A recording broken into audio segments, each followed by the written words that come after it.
Bom dia, boa tarde, boa noite. Hoje a gente vai voltar aqui no quadro do Júlio, no Rival, e vamos falar da Escócia. Estou com um visualzinho novo, tô bonitinho, mas não se acostuma não, que é só hoje. A gente vai fazer esse episódio especial para a Escócia, vai ser o jogo Brasil e Escócia no dia de 24, às 7 horas da noite, na Copa do Mundo. Estamos ansiosos, vamos se preparar, vamos abrir o olho aí em cima deles e vamos ver. Vou vir aqui para você te explicar as coisas que a gente precisa abrir o olho, as principais características da Escócia e alguns dadozinhos, assim, algumas características, para a gente ficar ligado, para a gente ficar informado. Valeu? Vambora, siga a pelota. Falando da Escócia, vamos lá. Primeiro dado que eu queria dar aqui para vocês é que a gente não precisa se assustar tanto com a Escócia, porque por mais que ela tenha participado de 8 Copas do Mundo, ela nunca passou da fase de grupos em nenhuma dessas vezes que ela foi. Então não é um time da gente se assustar, mas também não é um time para a gente entrar de salto alto dentro de campo. Copa do Mundo é Copa do Mundo, então a gente tem que abrir o olho sempre para qualquer coisa que acontecer nessa fase de grupos. A Escócia está em 38º lugar no ranking da FIFA, e o último jogo que ela jogou, ela ganhou de 4-1 em cima do Curaçao. Tem algumas coisas assim que a gente pode falar. Primeiro, Curaçao não é uma seleção nova que está vindo agora para a Copa do Mundo. E segundo, eles jogaram com um a menos. Mas começaram o jogo perdendo. Né? O Curaçao abriu o placar e depois que eles avançaram e fizeram os gols deles. Os gols foram do Ryan Christie, do Bournemouth, meio campista. Já vou falar sobre ele também. Lawrence, que fez 2 gols, ele é atacante, ele joga no Heart of Middleton, que é um time da Escócia mesmo. E o Kendall Curtis, meio campista, de 19 anos, que joga no Rangers, da Escócia, um time tradicional, inclusive. Todos esses jogadores que participaram desse jogo contra o Curaçao já deixaram sua marca, já é um começo. Deles, o mais tradicional, que a gente provavelmente mais vai ouvir, vai ser o Ryan Christie, que é um dos jogadores que a gente precisa observar. Ele é meio campista, ele trabalha muito bem esse meio campo da Escócia, e não é o melhor jogador, mas é um dos jogadores que a gente precisa ficar ligado. Quem é o melhor jogador? Scott McTominay. Para a galera que acompanha a Premier League, já ouviu o nome dele no United. Ele é cria do United, na verdade. Ele joga no Napoli hoje. Ele não está mais no United, ele saiu recentemente, está jogando na Itália. Ele é o coração da seleção da Escócia. Ele é o cara camisa 10. Não camisa 10 que eu digo realmente, né? Mas ele é o homem que a seleção procura. Por ser um craque, realmente, ele é um bom jogador. Salvou o United várias vezes quando jogava por lá. Enfim, realmente ele é um grande jogador e tá aí, ele é o coração dessa equipe. A gente comenta assim sobre alguns corações dos nossos times cariocas, né? O Thiago Mendes no Vasco, o Arrascaeta no Flamengo, o Lúcio Acosta no Fluminense, enfim, todos esses jogadores que a gente considera de coração do time. O McTominay, por exemplo, é o da Escócia. Ele tem 69 jogos pela seleção da Escócia e 14 gols. Então é um jogador mais experiente. A primeira Copa dele pela Escócia foi em 2018, então ele pegou 18, 22, se eu não me engano, eles não participaram. E agora ele está vindo agora para 2026. Entre Eurocopas e eliminatórias, tudo isso ele participou e está aí sendo o mais experiente dessa seleção brasileira. Ele geralmente joga numa função box-to-box. A galera que joga FIFA está mais acostumada com a sua função, mas para quem não está, vou explicar melhor. Box-to-box é aquele cara que participa de todos os campos do lado dele. Então, se ele joga do lado direito, ele vai estar em todas as partes do campo do lado direito. Se ele joga no lado esquerdo, ele vai estar em todas as partes do campo do lado esquerdo. Como assim? Ele chega para lateral para tabelar, ele chega para o ponto esquerda para tabelar e joga essa bola para o ataque, enfim. Ele é o cara exatamente isso, que ele busca, ele está sempre ali flutuando no meio de campo. Então é um cara que o Brasil precisa abrir o olho.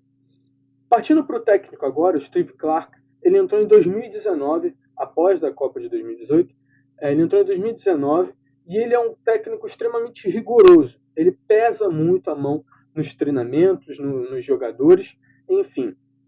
Ele prioriza principalmente blocos defensivos e contra-ataques rápidos. Esse jogo do Coração, recentemente, eu cheguei a assistir um pouquinho do jogo, a gente começa a reparar realmente nisso. A Escócia ela não tem muito essa característica de ter a posse de bola, mas ela, quando tem, faz esses contra-ataques extremamente rápidos. E é como eu falei, passa a bola para o McTominay. No caso desse jogo contra o Curaçao, ele não jogou, Mas esse Lawrence, desculpa, o Kindley Curtis, que eu falei, que é de 19 anos, é meio campista também, ele fez muito bem essa função. Então é como se ele estivesse substituindo o McTominay. Ele faz essas transições muito rápido e é essa a característica pura da Escócia. Geralmente eles jogam no 4-3-3 ou no 3-4-2-1. São essas duas formações que o Steve geralmente usa. 4-3-3 geralmente para ter esse ataque mais rápido e o 3-4-2-1 para ter essa defesa mais concentrada, mais forte, com 3 zagueiros, enfim. Essa é a característica dele. Os últimos 2 jogos da Escócia foi com Costa do Marfim e o Japão. Costa do Marfim que inclusive virou o jogo contra a França ontem, né? Eles ganharam, a Costa do Marfim ganhou em cima da Escócia por 1-0 e o outro jogo foi contra o Japão, que também ganhou de 1-0. O Japão ganhou. Então eles têm 2 derrotas seguidas aí. O próximo jogo da Escócia, depois desses amistosos, vai ser contra a Bolívia, amanhã, 5 horas da tarde. O Steve Clarke ele tem 71 jogos, 36 vitórias, 14 empates e 27 derrotas. Então esse é o retrospecto do Steve Clarke dentro da seleção da Escócia. Agora vamos indo para o que interessa. O que o Brasil precisa ficar de olho? O que o Brasil precisa fazer para ganhar da Escócia? Não é muito difícil, não precisa de muita emperequetação. Coisas simples. Primeiro, marcação firme no McTominay. Marcando ele, você mata o time. Porque ele, como eu disse, ele é o coração do time. Quando você mata o coração, você mata o corpo. Então não tem como mais o time produzir, não tem como o time criar, não tem como o time fazer contra-ataque. Então a marcação em cima do McTominay é de extrema importância. Precisa abrir o olho com ele.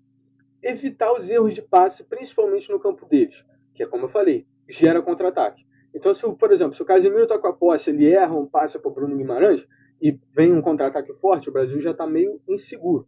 Por mais que nós temos uma defesa de final de Champions League, a gente precisa abrir o olho porque eles são realmente muito determinados. Por mais que também, eu já vou falar isso também dos pontos fracos da Escócia, eles não têm esse finalizador. Mas o McTominay, como eu falei, é um jogador extremamente qualificado em bolas fora da área, longe da área. Então ele chuta muito bem de longe, é algo que a gente precisa abrir o olho. O que o Brasil precisa explorar para abrir o placar? Infiltração entre os zagueiros. O gol do Curaçao foi exatamente assim, infiltrando pelos zagueiros, porque os zagueiros são mais lerdos, são mais lentinhos, e principalmente para a gente isso vai ser uma oportunidade muito grande, porque nós temos peças maravilhosas, como Vinícius Júnior, o próprio Ryan, cria do Vasco, o Luiz Henrique, ex-Botafogo, todos esses jogadores têm uma velocidade muito grande, um drible muito bom, então a gente precisa explorar essa parte, infiltração entre os zagueiros, e aí a gente já está garantindo nossos 3-0 aí no primeiro tempo, se bobear. Os pontos fortes da Escócia, como eu falei aqui, é o meio-campo. Eles trabalham muito bem o meio-campo, eles tocam muito bem a bola, fazem cruzamentos muito bons. Então, são jogadores que a gente. O ponto forte, né, dos jogadores deles da Europa, da própria Escócia, que jogam mesmo na Escócia, são jogadores de extremamente qualidade no meio de campo. Então, a gente precisa sufocar isso, fechar isso. Pontos fracos, como eu falei, eles não têm um finalizador de elite, eles não têm um centroavante matador. Nós temos o Igor Thiago, nós temos o Matheus Cunha, que são jogadores que não... O Matheus Cunha não propriamente como centroavante, mas são jogadores que finalizam muito bem.